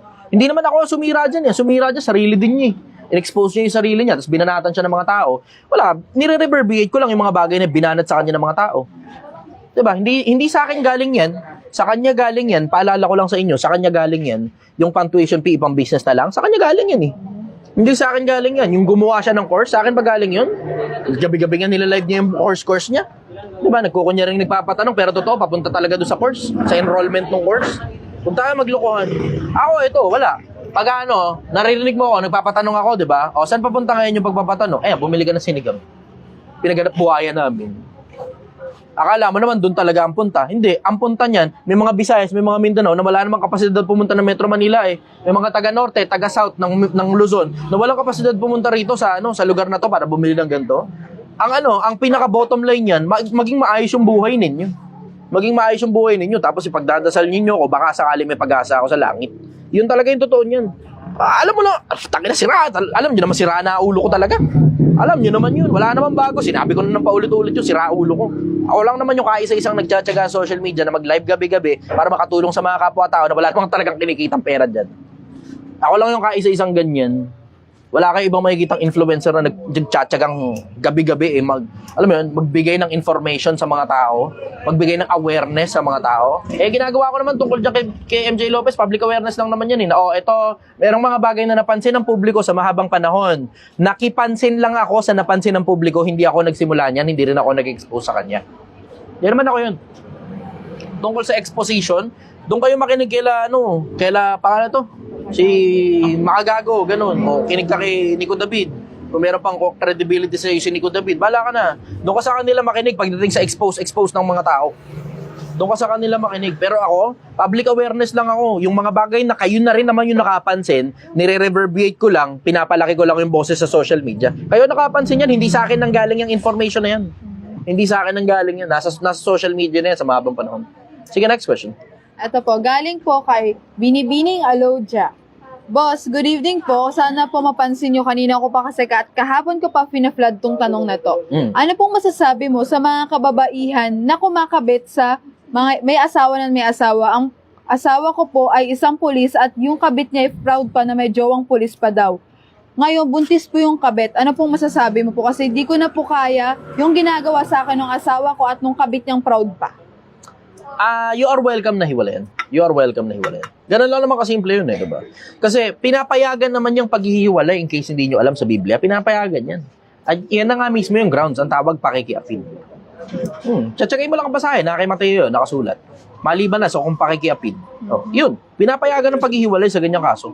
And it's completely up to you kung matitiis mo yung ganun o hindi. Diba? Ano yan, option mo naman yan Option mo magstay dyan sa ganyang relationship. Option mo rin na hindi. Option mo rin na parang maging katulad ni Bugoy na Kuy-Kuy, nasa isang bahay kayong lahat, sama-sama. Option mo yun, diba? Pero option mo rin naman na hindi pumayag sa ganun. You have multiple options in front of you. Pwede mong tanggapin yan, pwedeng hindi. Nakadepende na lang ngayon. Matuto ka ngayong anong tawag dito? Cost and benefit analysis. Cost and ben kung tawagin nila. Cost and benefit analysis. Anong pakinabang sa'yo pag humiwalay ka? Mas malaki ba ang pakinabang sa'yo pag humiwalay ka versus nanatili ka dyan? Check mo na lang, cost and benefit analysis. Ikaw nang bahala. So ngayon, tungkol dun sa kabit, wala naman ako masasabi ron Kasi mga tao talaga, pag uniformado, attracted sila sa ganun All the more, pag may pera. Mukhang parehas yung asawa mo ron Uniformado na, may pera pa. Ganun kasimple yun. Attracted sila sa mga ganun, regardless kung may asawa o wala. Wala naman ako masasabi ron kasi malamang hindi rin naman nakikinig sa akin yun Ikaw ang nakikinig sa akin. Ngayon, ang maya-advise ko sa'yo, ito advice talaga, to cost and benefit analysis ka. Yun ang sagot ko ron. And then you make a sensible decision out of everything that you have considered. Sa lahat ng bagay consider mo. Na palagay mo ba, gaano ka pakaganda ngayon para makahanap ng isa pang lalaki na magiging matino kaya yung lalaki na yun, depende sa kung anong kaya mong i-offer sa lamesa, o baka hindi, pag umiwalay ka sa kanya. O pag nanatili ka naman sa kanya, anong sakit naman ng ulo ang meron ngayon dito, versus anong privilege na makukuha mo kasabay nung sakit ng ulo na yun, kung sulit ba o hindi. Pag kumalas ka, sulit ba o hindi yung sakit ng ulo at yung privilege? Pagka nanatili ka naman, sulit ba yung sakit ng ulo at yung privilege? Yun, cost and benefit analysis mo. Yun ang sagot ko ron. Next question. Ipahabol siyang questions. Sige. Sabi niya, boss, habol ko lang po ito. Meron po kaming 4 na anak at matagal ko na po siyang gustong iwanan dahil po sa pinaggagawa niya at dinadala niya pa kasi yung babae niya doon sa hotel na kasama ng mga anak ko. Ano pong masasabi niyo po kasi paghihiwalayan ko siya, pinagbabantaan niya akong papatayin niya ako at ang mga anak ko at ayaw niya akong pakawalan. You are also welcome na magsampa ng kaso kung kasal kayo. Kung hindi kayo kasal, pwedeng grounds yung pagbabanta niya para magsampa ng kaso. Pwede. One way or the other, pwede ka magsampa ng kaso. Pero, willing ka ba na mag-go through dun sa hassle na yun? Ayaw kang pakawalan, ayaw ka ba talagang pakawalan o ayaw mo lang umalis? Kasi magkaiba yung ayaw kang pakawalan sa ayaw mo umalis. Kailangan niya mutual. Diba? Oo, ayaw ka nga pakawalan, pero pag ayaw mo naman ng manatili, wala namang pwedeng mamilit sa'yo sa isang relasyon na ayaw mo ng manatili. Diba? Ganun lang naman kasimple yun eh. Ngayon, willing ka ba na mag-go through dun sa hassle na magsasampa ka ng kaso? Siyempre, you have to consider na 4 yung anak mo, dadalhin mo ngayon yung 4 na yan. Diba? Siguro, in the first place, sana, bago mo pinili yung asawa mo na pulis, sana, kinonsider mo muna na ang mga pulis, matulis. Maraming pulis kasi nakikinig sa akin ngayon eh. May mga pulis naman na tapat. May mga pulis na tapat sa asawa. May mga pulis na tapat sa asawa. Nakakilala ako ng ilan. As in, yung asawa nila, hanggang pagtanda, yun lang talaga. May mga pulis na tapat sa asawa. Yun nga lang, pagka uniformado ka kasi, and this goes in general, hindi lang sa mga pulis, kahit sa militar o sa doktor o sa abogado, pag uniformado ka, lisensyado ka pa at the same time, alam mo you are faced with too much temptation. You are faced with too much temptation. Eh, isipin mo, wala naman akong lisensya eh. Diba? Wala akong lisensya. Bukod sa driver's license. Diba? Driver's license. At saka ilang mga maliliit pang lisensya, pero hindi mo makonsider na professional licenses. Diba? Pero, I am also faced with the same level of temptations. Diba? Kakagulo sila. Alright. Okay, yung mga usual na pangyayari sa barangay. Kailangan natin ng pulis na matulis. Yan, nasagot ko na. Next question. Sabi niya, meron pa siya isa, boss, lulubusin ko na taga Cebu kasi ako, hindi ako makahapunta sa'yo. Boss, ano pong gagawin ko sa babae na pinupost pa ako sa social media na parang ako pa yung mali, tapos siya ang tama? Ako naman na magtatanong sa inyo, kasal ba kayo? Pakisagot mo akong kasal kayo. Sabi ni Joel Moncada Estrera, ilapat niyo na kay Tolpo yan.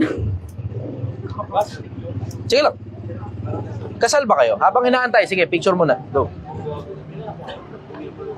Mas may tanong din ako. Sige. Inaantay ko yung ano Ayan, nag-comment na thank you. siya ulit, sir. Okay. May tanong ka rin. Okay. Antay mo muna itong isang piraso, susunod kita. Sige, go. Sabi niya, yes po, boss, kasal po kami. Good! Tangina, good. Okay, sige. Pasok yan sa ano. Diba, sir, di pa tayo sa post? Sige. Yes po, boss, kasal po kami at yung kabit niya minor 19? 19? De edad. Ano Okay, pong good. dapat kong gawin? Tangina, pasok yan, pasok yan. Kolektahin mo lahat. Kolektahin mo lahat ng information, tapos sampahan ng kaso. Yung babae muna, yun muna, doon ka muna sa babae. Kasi kasal kayo, buntis yung babae, may pruweba ka ngayon. Kasi ganun yun eh. Para mo mapatunayan na merong, hindi ko nagagamitin legal term. Para mapatunayan mo na may pakikiapid yung lalaki doon sa babae, kailangan may pruweba ka. The fact lang na buntis yung babae, kung hindi rin lang naman itatanggihan nung lalaki, at hindi rin tatanggi nung babae na buntis siya doon sa lalaki, doon sa asawa mo, pasok yan. Lusot yan. Uy. Lusot yan. Tangina, maniwala ka sa akin. Malaking pera yan. Lusot yan. Lusot yan. Malaking pera yan, puta. Tangina, maniwala ka sa akin. Kung ako yan, nako, putang ina. Maniwala ka. Lusot yan. Tapos, wag mong ipakukulong dun sa presinto kung saan naka-duty yung asawa mo. Para pwedeng may massage parlor dyan. May massage parlor. Massage parlor. Yan nga lang, buntis. Medyo mahirap ang massage parlor kapag kabuntis eh. So, syempre, sensitive ang pagbubuntis, diba? Wow. Pero, di ba? You understand how twisted my mind works. Naintindihan nyo na yun. Naintindihan nyo na yun. Alam nyo kung gaano ka-twisted ang utak ko. Alam nyo kung gaano ka-twisted ang utak ko. Ayan, di ba? Kanya-kanya comment na sila. Kaya itsura ni Gail ngayon, no? Nagbabasa siya ng mga comments, eh. Diba? Pasok yan. Unahan mo muna yung babae muna. Wag muna yung asawa mo. Para yung asawa mo, meron pang option na bumalik sa'yo, tanggal ngayon na sakit ng ulo mo, na alam niya, lahat ng kakalantiriin niya, kakasuhan mo. Putang ina, wee! Yes! Tapos tignan mo, magdodraw ng white flag yung babae na yan. Ang tapang niya, di ba? Post-post pa siya tungkol sa'yo, di ba? Screenshot mo lahat. Tapos, tsaka mo ngayon sampahan ng kaso. Ang daming pwedeng isampa na kaso dyan. Tangina, kasama dyan, pati cyberbullying. Tignan mo, ngatugan-tumbong yan. Ngatugan-tumbong yan, manuwala ka sa akin. Ngatugan-tumbong yan, pag sinampahan mo ng kaso yan. Tapos ngayon, kailangan niya ngayon humanap ng, mag-scramble ngayon para humanap ng putang inang abogado na kung sino man yung magtatanggol sa kanya. Tapos gabi-gabi, hindi matutulog yan sa tindi na stress. Maniwala ka sa akin, doon lang sa mismong punto lang. Tapos patagalin mo ng patagalin ng kaso. Patagalin ng kaso hanggang sa mas stress ng gusto yung putang inang yan. Pagsisisihan niyang pinanganak siya sa mundo. Pagsisisihan niyang pinanganak siya sa mundo. Tanong mo mga abogado, kabisado nila yung konsepto niyan. Kabisado nila yung konsepto na pag nagsampa ka ng kaso ron sa kabilang panig, lalo na 19 anyos, ang tapang-tapang mong putang ina ka, laglagan to ka mo dyan kapag kami nagsampa sa'yo ng kaso. Laglagan to ka mo dyan pag may nagsampa sa'yo ng kaso. Tang ina, lahat ng confidence mo sa katawan, isusuka mo. Susuka mo lahat ng confidence mo pag may nagsampa sa'yo ng kaso. Tignan mo, magmamakaawa bigla sa'yo yan. Mababaliktad yung lamesa mo, lalo sa sobrang yabang niya, papunta rin sa nakaluhod na sa'yo, nagmamakaawa. Ay, nako. Tapos makikiusap yan, baka pwede mong tanggapin yung pera niya. Uy. Oo, seryoso yun. Seryoso yun. Maganda na. Seryoso yun. Ang tawag, settlement. Settlement. Oo, mas okay pa na isettle mo kaso. Kaysa patakbuhin mo yung kurso na yun. Tangina, ang tagal niyan. Ang tagal niyan. Ang tagal na makakapag-produce ka ng stress sa kanya. Doon ko nakikita yon. Ang tagal mo, matagal yung proseso, pero mapapakinabangan mo yung bagal ng proseso sa pagsasampa ng kaso para stressin yan paulit-ulit, araw-araw na hindi makakatulog yan. Hanggang sa masiraan ng ulo yung putang inang yan. Yun ang sagot ko ron. Ayos, no? Twisted, no? Twisted. Comment siya ulit, sir. Binibining Alodia, maraming salamat sa advice, sir, pero naluoy ako sa bata. Bata pa kasi. Yan, naluoy naawa. Ayun, naawa. Taga Cebu din. Hindi, ang tapang eh. Diba? Ang tapang eh. Pinopost ka pa sa Facebook eh, diba? Tapos yun na nga rin ngayon na magpo-produce ngayon ng sapat na takot para dun sa asawa mo para moving forward, mangilag na siya sa ibang babae. Kasi alam niya sasampahan mo ng kaso lahat ng babae. Eh, iniingatan mo yung boundary ng pamilya mo eh, di ba? Iniingatan mo yung boundary, 4 anak nyo eh. Oo, di ba? Alam ka na may pakulong mo yung lalaki. Eh di ngayon, na problema ka pa kung saan mo kukunin yung pangkain ng 4. Ayun, kailangan magkaroon ng mindset yung lalaki na kahit tangina mo, kahit pulis ka, kaya kong gawin kahit anong gusto ko sa'yo dahil 4 ang anak natin gago. Oh. Ganon kasimple. Ganon kasimple. Sige, may tanong daw si brother. Pasa mo muna yung mic sa kanya. Idol, may Di ba, tanong ako. para makita ko rito sa TV. Sa TV. Sa TV. Okay. Idol, From Pasay pa. Oh, Pasay. Boss, anong isa akong online seller? Okay. Anong thoughts mo sa negosyo na malaki magtubo? Masama po ba 'yon? Hindi naman. Ang magsasabi niya ng merkado eh. Kapag ka maliit ka magtubo, automatic, mahihirapan kang makalagwa. Pag malaki ka naman magtubo, nakadepende sa merkado, kung pinapatos nila, hindi naman considered na basic necessity yan. Kasi basic necessity kasi yung bigas, yung itlog, raw goods, di ba? Yung mga yan, merong SRP yan eh, standard retail price. Diba? So kung yung sa'yo, kung hindi siya pasok dun sa mga bagay na may standard retail price, at considered luxury yan, mga tipong bag, motor parts yan, hindi naman, hindi naman basic necessity yan eh. Wala akong nakikitang mali ron kung malaki ka magtubo. Nagkakatalo na lang yan kung bibilin pa rin ng mga tao. Yun ang sagot ko ron. Negosyo yan eh. Ito boss yung sticker. Uy, may sticker ako. Boss na comment, pina-plug ko, ayaw basahin ni Gay. Yeah. Dami kasi tatanong ko. Ang dami nagpa-flood eh. Oo, yun, nakita mo na ngayon, dami nagpa-flood. Salamat. Dikit mo ron, brother. Dito sa bungad. Oh, meron dyan dikitan. Freedom Wall. Freedom Wall. Ayan. Sige, go. Alam- Pipicture daw muna. Habang nagpapapicture sila, kuha ka muna ng question, Gil. Go. Ayan, kanya-kanya kanya-kanyang opinion yung mga tao kanina, sir, sa topic mo kanina. Ayan. Ayun po, nahihiya. Yung asawa ko. Kanya-kanyang opinion yung mga tao. Basahin mo nga muna, basahin mo nga muna. Nakurious din ako. Ilan ang viewers natin? Meron kang 392 sa Facebook, 640 naman po. Go. Joel Moncada Estrera, magsampa ka na ng kaso, madam. Ayan, sabi naman po ni Chesterson Oti, kailangan talaga legal wife.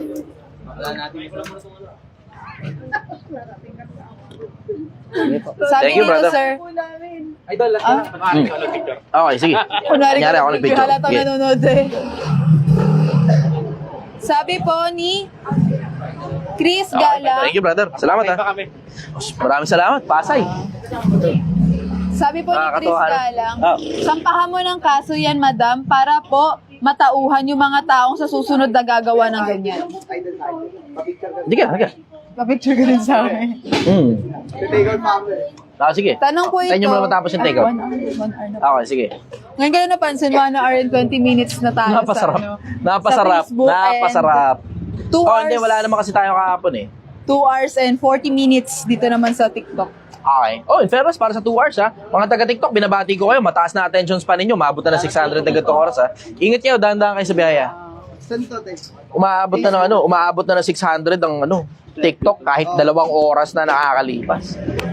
Ayos. Sige, go. Next question. Last question siguro? Hanap tayo ng medyo matinding questions.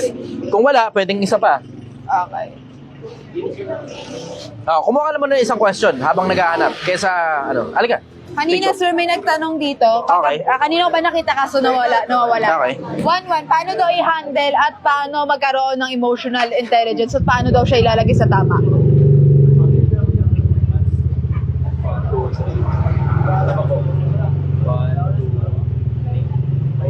Okay, thank you. Okay. Idol, ba't wala ako ganun? Trabaho. Tumigil na akong pag-iossi eh. Pero hindi naman kasali ron yung tabako. Pero tinigil ko muna lahat para sama-samang hindi na ako mapabalik ng pag-iossi. Ilang araw na akong hindi nag-iossi? 18 days? Yeah, 18 na po. Okay, 18 days. Ha? 10? Okay. Nakalimutan ko eh. Ingat kayo dahan-dahan sa biyahe. Okay. Pabili muna tayo. Kung merong 24 hours na bilihan ng bigas. Okay, tanong ako, idol. Okay. Anong oras na ba? Tanong ako. Pabili muna ng bigas. Ingat kayo dahan-dahan. Yan po. Marami-rami pa? Okay, ngayon na magpabili ng bigas. Doon sa binibilan ko, Cagayan, kung yung bago dumating ng Cagayan, tingnan nyo na lang. Kasi may panaderia dun eh. So baka 24/7 sila. Kasi may panaderia. Sige ako na lang sila. Sige. May tanong daw po siya. May tanong. Okay, sige. Dito mo Ito mo. pakita. Ha? Dito mo Emotional intelligence pala. Teka, emotional intelligence muna. Unahin nyo muna resulta. Unahin yung resulta. Tsaka mo ilagay yung emotion na kailangan para dun sa resulta. Yun. Tapos matuto kayo maglagay ng sarili nyo sa sitwasyon ng kabila. Yung iba, tanga eh. Sarili lang nila nakikita nila. Hindi na nakikita yung sitwasyon ng kabila eh. Sige, go. Next question. Kailangan po ba mong pakita? Para alam ng tao kung sino yung nagtatanong. Baka sabihin, pilantid yung tanong. Hello. Idol, Idol, anong masasabi mo sa mga gumagaya sa'yo? Ng yung kakapost lang na mga nakatatlong kita na ako na iba't ibang lugar na gumagaya ng overload sinigang me. Ano Okay masasabi lang. mo? Hindi naman kasi totoo negosyo to eh. Ito yung parang ipapakita ko lang sa mga tao kung paano kumita ng 1 milyon. Pero hindi yan parang totoong negosyo tapos, diba, bla bla, na ako lang dapat. Hindi ganun. Free market ito, kahit sino kayang gumaya. Kahit sino pwedeng gumawa ng sinigang, ganun. Yung iba nga parang sinigang na baboy pa yung kanila. Okay lang yun. Ayos nga yun eh. Maganda nga eh. Di nakapagbigay ako ng idea sa kapwa-tao. Kung gagayahin nila, di gayahin nila. Mas maigi pa nga sa akin yun. Nagkaroon sila ng hanap buhay kaysa nagtsatsaga sila sa trabaho nilang bulok na hindi naman nila gusto. Diba? O di nagkaroon sila ng hanap buhay, nagkaroon sila ng idea. Yun naman talaga pinaka-bottom line nito eh. Ang bottom line nito, hindi yung hindi ako gayahin ng mga tao. Hindi, ang bottom line nito, matuto mga kapwa-tao. So kung sa paggaya, matututo sila, then so be it. Okay sa akin yun. Mas maligaya ako sa ganun. Even better nga eh, pag nawala na kami rito, wala na yung sinigang na bakal, Chichester, diba? Kasi tapos na yung Project 1M. O edi, yung ibang customer ko, dun nyo, supportahan nyo yung mga iba. Supportahan ninyo yung iba pang nagkaroon ng mga sinigangan dahil dito sa project na to. Ayun, kayo na yung, alam mo yun, matuto kayo sumuporta sa kapwa nyo Pilipino. Nagtataka ako rin sa iba, parang pang exclusive lang na hindi pwedeng gayahin. Hindi ko maintindihan talaga yun eh. Hayaan mong gayahin ka ng tao. Kasi pag ginagaya ka ng tao, ikaw yung sumisikat nun eh. Isa pa, pag ginagaya ka ng mga tao, then you have a free market, you now have a competition for you to be able to prove yourself that you are the best in what you are doing. Diba? Ganun yung konsepto eh. Ako naman, hindi naman ito totoong negosyo eh. Ito yung konsepto na pinapakita ko lang sa mga tao paano gumawa ng 1 milyon piso. Project, hindi business. Hindi. Oo, sige, pwede mo sabihin. Business din naman yan, diba, Chester? Oo nga, business nga. Ganun yung konsepto eh, diba? Pinapakita ko, ang primary motive nito, ipakita sa mga tao kung paano gumawa ng 1 milyon. Sa kahit paanong paraan. Naisip kong magnegosyo. Pero kung naisip ko mag-empleyado, kaya ko rin naman gumawa ng 1 milyon sa pagiging empleyado, ang bagal nga lang. Mabagal nga lang yung konsepto. Pero ang konsepto nito, ipakita sa mga tao kung paano tatabaan mo utak mo, tatrabahuhin mo, tapos pag-iipunan mo hanggang makarating ka na 1,000,000 piso. Ganon yung konsepto. So kung kokopyain man ng tao, di maligaya ako. Nagkaroon ng hanap buhay kapwa ako tao. Yun naman talaga. Na galing sa Diyos. Ang dami. Ang dami. Tights, wala dyan. Diba? Anong tawag dito? Binyag, wala dyan. At marami pang iba-iba pa. Magkaiba yung lumang tipan at saka yung bagong tipan. Yung lumang tipan, may 10 utos doon, tapos may mga bagay na iba pang mga inuutos bukod sa 10 utos. Pero yung 10 utos na yun, babatuhin ka hanggang mamatay kapag ka hindi mo sinunod. Pagka nilabag mo, gano'n. Gano'n yung konsepto nun eh. Ngayon, sa bagong tipan, mas maraming utos. Kasi ang sa bagong tipan, yung sa lumang tipan kasi letra eh. Sa bagong tipan naman, espiritu. So, ibig sabihin, yung mga bagay na sinasabi ng konsensya mo, yun ngayon na magdidikta. Gano'n. Parang katulad sa pag-aabuloy, dati Malakay 3:10, dalhin niyo bungin ka 10 bahagi sa kamalig, bring ye all the tithes into the storehouse. So ngayon, 10% dati. O, tapos, paglipas na ilang panahon, dumating ang Kristo, tapos nangaral, tapos bla bla, tapos dumating ngayon si Pablo, tapos expounding. O ngayon, nilagay na ngayon yung tungkol sa sa pag-aabuloy. O, ikalawang Korinto, 9:7, magbigay ang bawat isa ayon sa pasya ng puso. Huwag mabigat sa loob dahil sa pinipilit. Iniibig ng Diyos na nagbibigay ng masaya. Diba? Iyan na nakasulat eh. So, dun sa lumang tipan, 10%. Ngayon, puso mo na magdidikta. Kung ano sabi ng puso mo, yun dapat na nagdidikta. Hindi yung pastor mo na 10% pa rin. Ipinipilit pa rin nila yung 10%. Tigas na ulo ng mga pastor. Ang lakas kasi talaga pagkakitaan yun eh. Isipin mo, meron kang miyembro negosyante. Nakaka 100, 200,000 siya kada buwan.